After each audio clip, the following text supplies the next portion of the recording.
What's going on, everybody? It's your boy Thin Ghost back again, and yeah, happy 420, April 20th. I already know I'm a stoner, so I gotta do it right.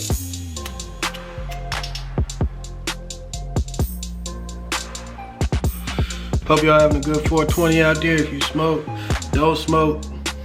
I don't know why not, but fuck it, y'all cool too. I ain't got nothing against people that don't smoke, but I'm smoking every day. Happy 420 to everybody who is out there smoking some dope. Anyway, this video ain't about 420. I just wanted to get that little quick message out there first. This is gonna be a more a more personal video, talking about one of my personal favorite fights in Invincible. Of course, you already know it's about to be another Invincible video because I absolutely love Invincible. It is my favorite, or at least one of my favorite American comics that is done by Image. I think my favorite American comic, if I'm thinking about, probably gonna be Spawn, bro. Like probably Spawn, hands down. If I like just thinking about it, just off some off the side shit, like I think Spawn really my favorite comic book character of all time. Like at least, you know, by the US, because I read a lot of manga too. But yeah, man, I fuck with Spawn.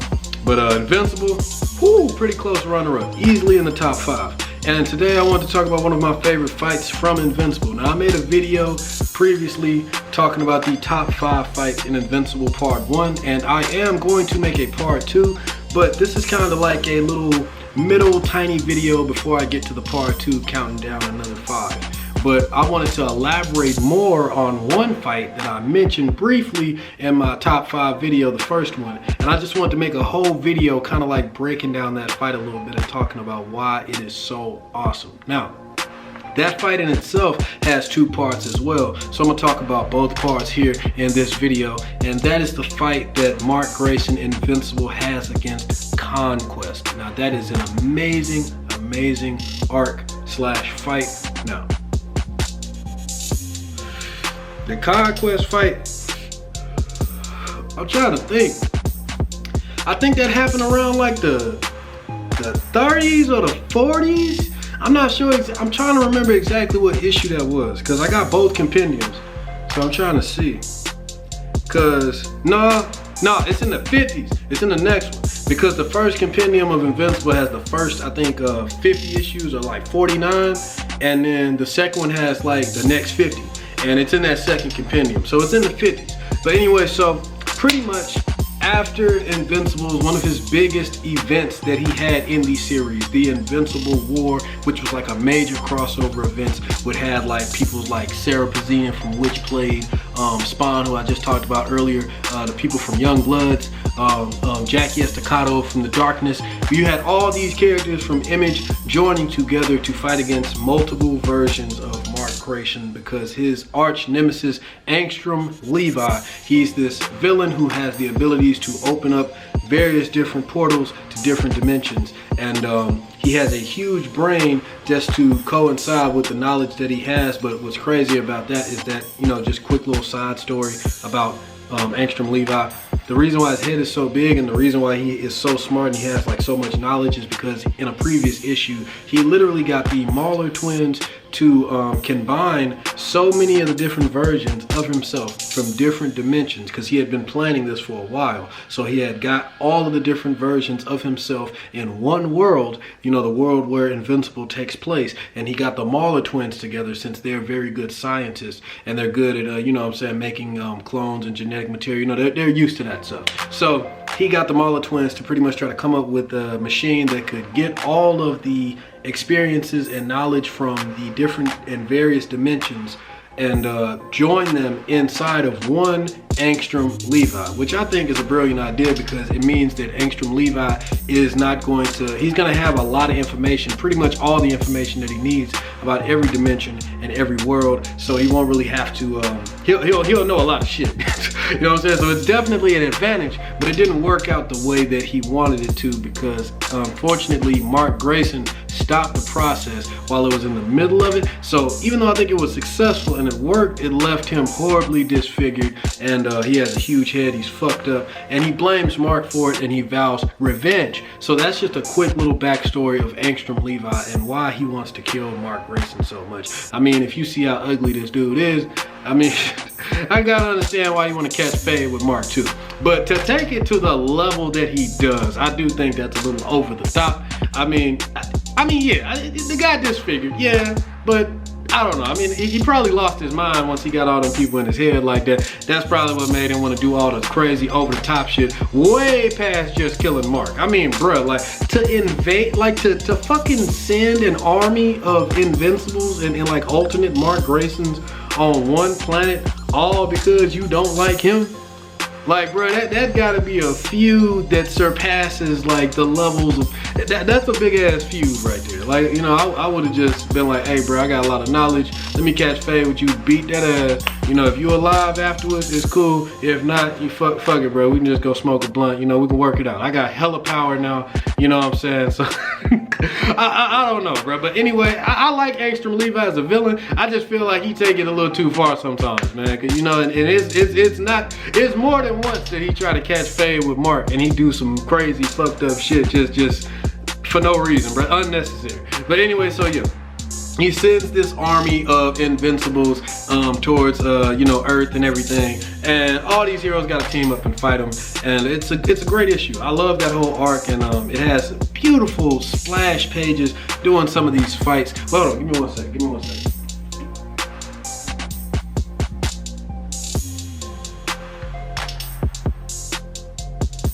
It has beautiful splash pages doing, you know, like when you turn in some of the pages and you see like these fights with these characters, like it's dope as fuck. And it really puts you into that war scenario that's going on. And you get to see like, you get to see Spawn taking out one of them with his cape and shit. I don't know if that's Yeti or this other hero, but it was this one splash page, man. If you a fan, you know what I'm talking about. Bruh had his nails and his claws inside one of the Invincible's eyes and in his mouth, and he was just pulling with both hands. And I was just like, ooh. Yeah, Invincible can get brutal. It can get brutal sometimes. But yes, after this fight, it left an enormous amount of collateral damage, and Rexplode even died because of this, as a result of this fight. He sacrificed himself to take out one of the Invincibles and save the rest of the team. So yeah, it was a pretty bad event. Like it shocked the world of Invincible, and everybody remembered it. And right afterwards, all the heroes and everybody that was able was part of the cleanup. They was trying to fix the city and restore it back to what it originally was. But during this, literally right after the Invincible War, right after one of the biggest events in the Invincible comic book series, like some multiverse level shit, right? Right after that, he doesn't even get a chance to breathe. He doesn't even get a chance to breathe. Right after that.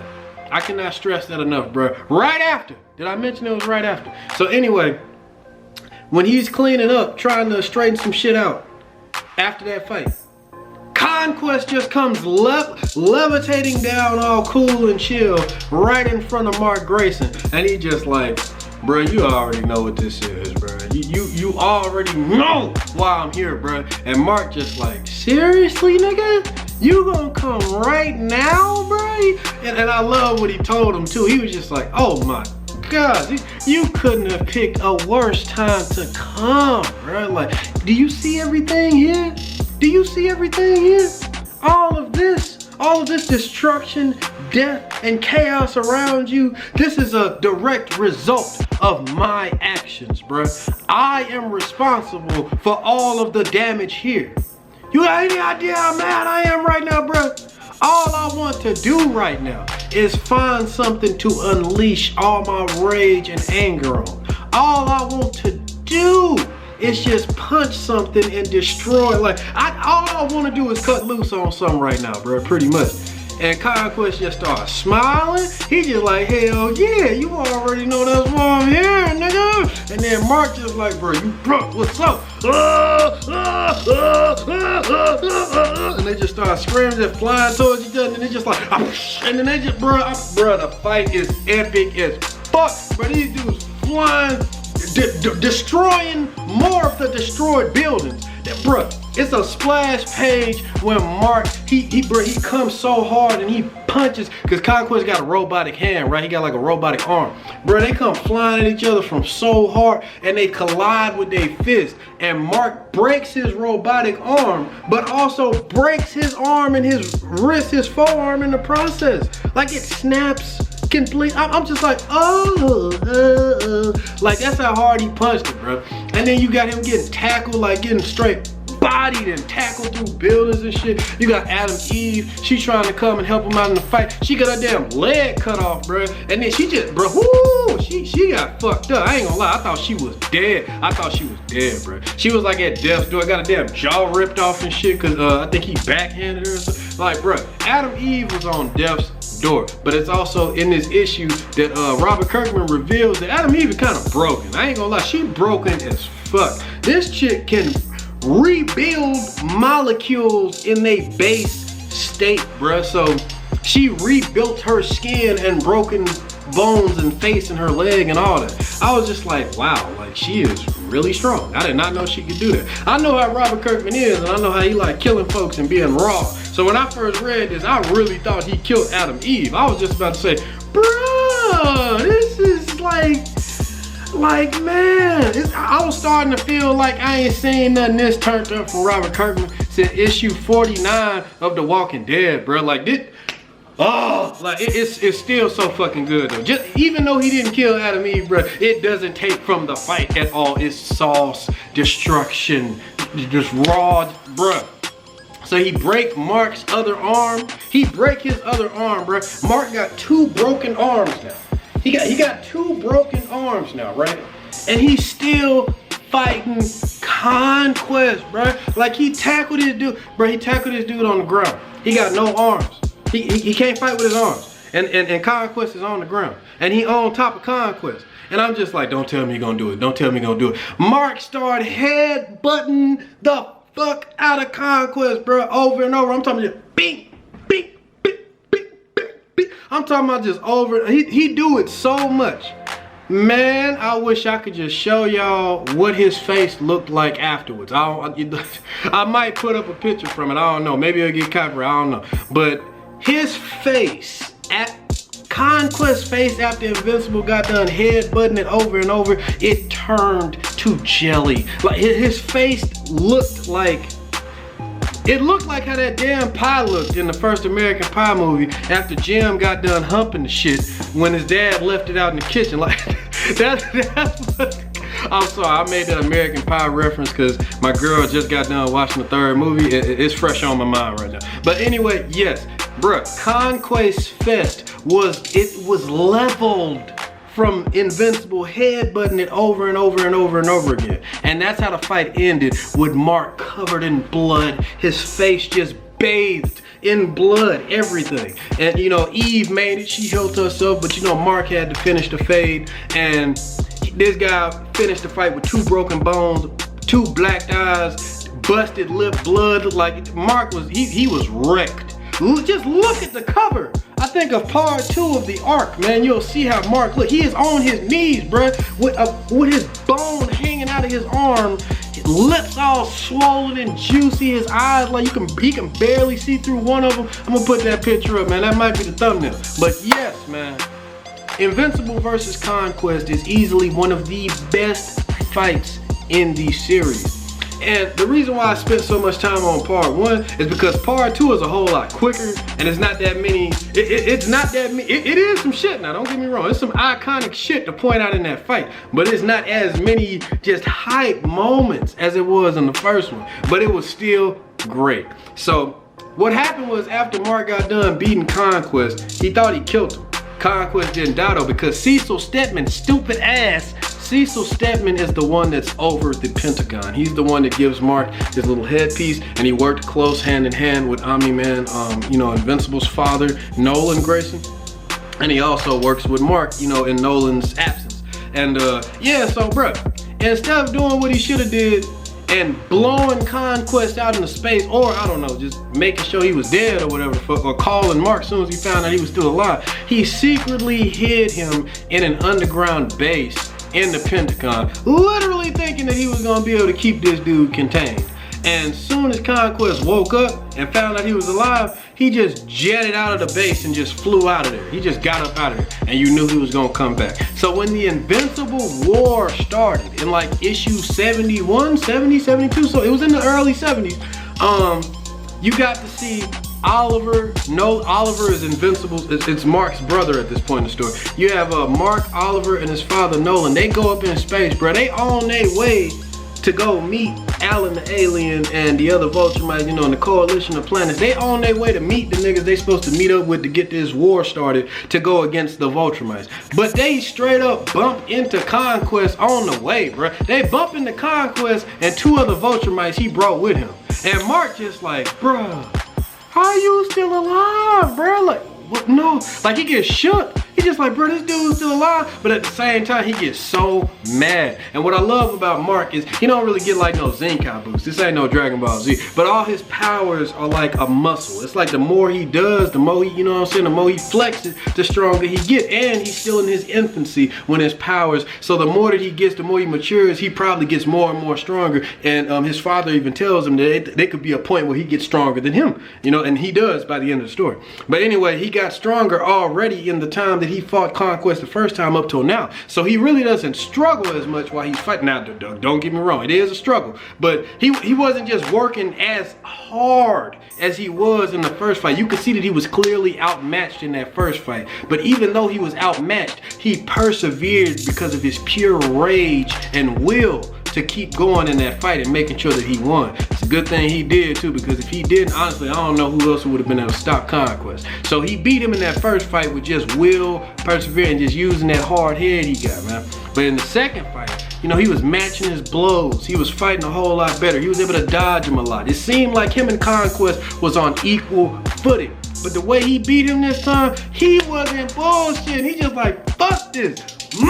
He just jumped, he just grabbed him by his throat and just started squeezing, just choking and squeezing the life out of Conquest and flying with him hard down, and he got into the orbit of another planet, and they just started going, like they started flying into the atmosphere of the planet, bro. Like they started going down into the planet as he was choking him, just like, just holding his throat. And then Conquest trying to get him off of his throat, just like, get off me, bitch, punching him in his stomach, just like, And you see how hard he punching him in his stomach. You see them ribs cracking there. Mark just like, fuck, but he's still holding on to his throat. He's just like, you broke my ribs, nigga, but I ain't about to let go, nigga. He's just holding on to his throat, squeezing it. Conquest just, beep, beep, beep, beep, just hitting him in his stomach, bro. And he punched him so hard one time that his fist goes through Mark's stomach.